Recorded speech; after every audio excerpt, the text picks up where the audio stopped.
$5,000 with matching funds all of a sudden become $250,000. And so it's a lot more than a one-to-one that you get.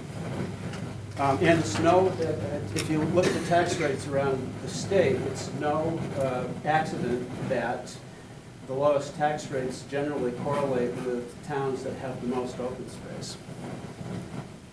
So if you want to help keep the overall tax rate down, help to fund open space opportunities, and help to protect important conservation properties, please fund the land use change tax fund.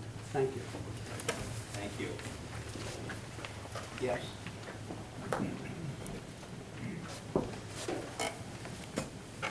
Good evening. Matthew Walton, 73 High Street in Keene. I don't have too much more to add to the points that Tad and Peter made. I would think that most of us do enjoy the open space that we have already in Keene. One of my favorites is Goose Pond. And I think Tad brought up the point of tourism adding more economy to this city. And I'm a mountain biker myself, and the mountain biking at Goose Pond has grown considerably over the last decade or more that I've lived here in Keene. And I can see that as a very positive thing. And that also adds to the point that having open space around your community, like places like Goose Pond, does add money to the community. And I think one of the problems with the land use change tax fund providing funding for the conservation efforts of the city of Keene is that it is unpredictable. When lands come out of current use and they pay that tax, that is when we get a portion, or the Keene Conservation Commission gets a portion of that. So and the costs, unfortunately, are always increasing, and that includes the conservation efforts that the commission does, especially when hiring professionals, legal fees for putting lands in easements. So I think our final point would just to help us have a more predictable budget. Thank you. Thank you, Matt. Does anyone else wish to address either the outside agencies or any of the organizations that the city supports or the community events? Okay, if not, then we will move on. And the next item will be the city manager's budget.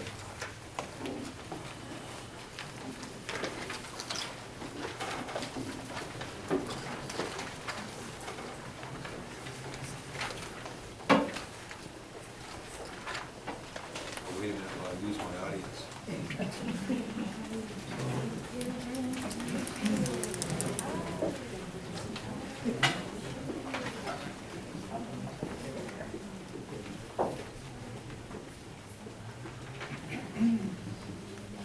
Okay, the next item will be anybody wish to comment on the city manager's budget?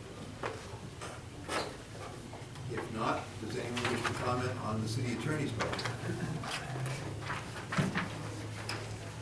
If not, then we'll move on to the city clerk's budget. Anyone wish to take the opportunity to comment on the city clerk's budget? If not, then we'll move on to the assessing department.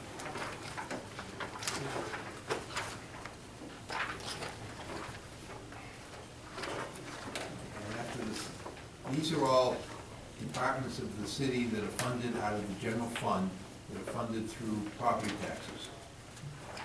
In addition to those departments, which are part of the general fund of the city, we also have some special funds that we will get to. But these funds are financed predominantly through the real estate taxes. So that for those people who are concerned about their real estate taxes, this is where the money is going. The next department would be the finance department.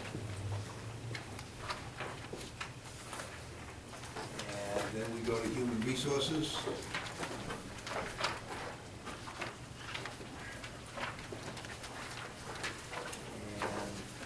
And then we get to the informational management system. They operate the computer system for the city of Keene.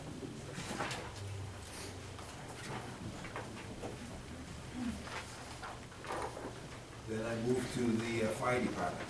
Does anybody have any comments they wish to make regarding the fire department?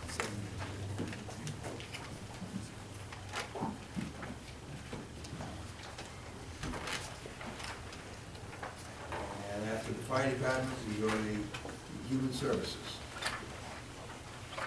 Any comments regarding human services? If not, we then go to the library.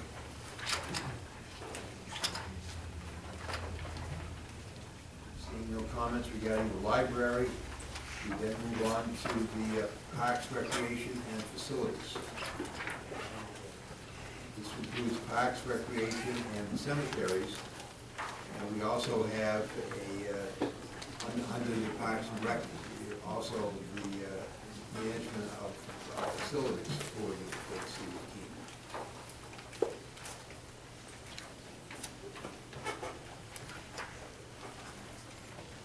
The next item will be the youth services.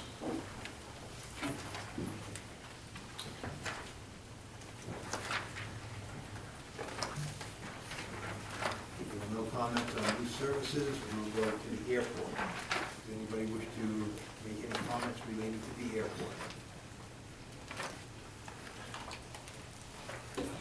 Yes, Mr. Greenwald.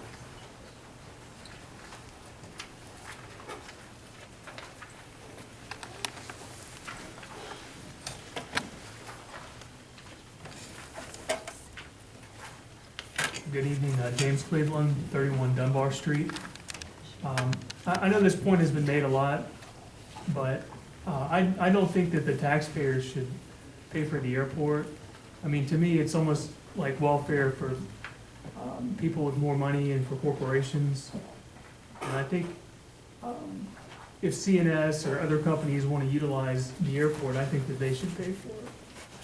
And so I remember hearing on the radio once, I believe it cost around $500,000 to the taxpayer. Is that correct? I don't remember the exact number. I think that it might be a little high.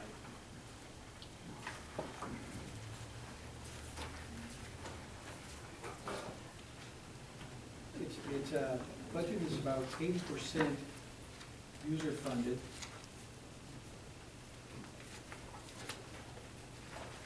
And it looks like their budget is $563,000. So maybe So it's $100,000. about $100,000 that's paid by the taxpayers. I mean, what about if they set the rates higher? Do you think they could cover it?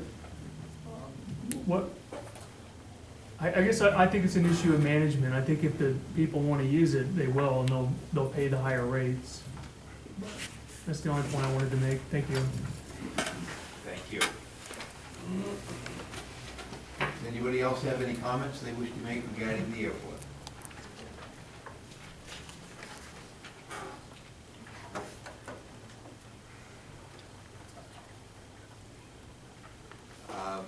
Health and code enforcement?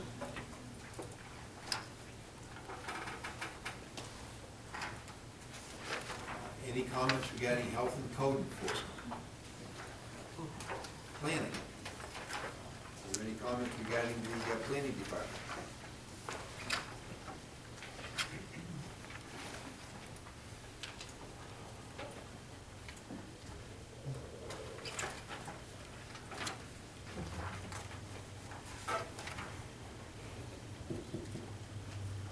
The police department, are there any comments regarding the police department?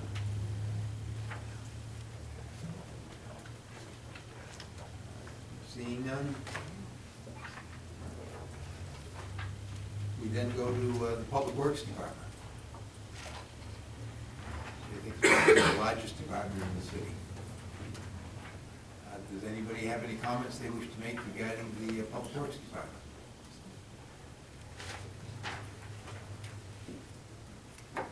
They are working very hard to fill some of the potholes that appeared this spring, so I do appreciate the efforts that they're making in that regard.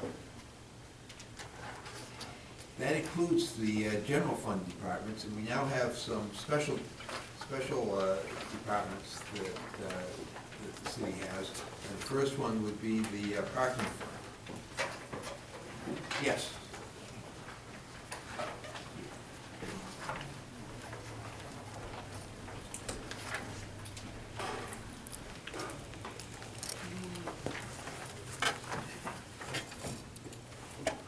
Consolidated 132 Kennedy. I'm growing increasingly concerned with how the parking department is funded. I know you just said that we were finished with the general funded departments, but last year, $840,000 went to pay revenue to the parking fund, and it came from the tip tax. And I've been doing some research on it and all. I wasn't really familiar with it a couple of weeks ago, but the way I see it, the tip tax is generated, that money is put to the side and it's used in the tip district. But if that money wasn't pooled into that slush fund, the money would be going to the general fund. So in actuality, the way I see it, any departments receiving tip funds is actually being funded by the taxpayer via a higher tax rate. Does that sound legit? The problem is those tax increment financing funds would not exist without the infrastructure improvements that are used to pay for those funds. And you guys don't believe that those industries and the downtown developments wouldn't happen on their own? No, they would not. So you think, so it's, you're under the assumption that... The TIF funds are specifically used, and the reason we created the TIF funds is that without the improvements in the infrastructure in those items, the improvements would not take place and the TIF funds would not exist.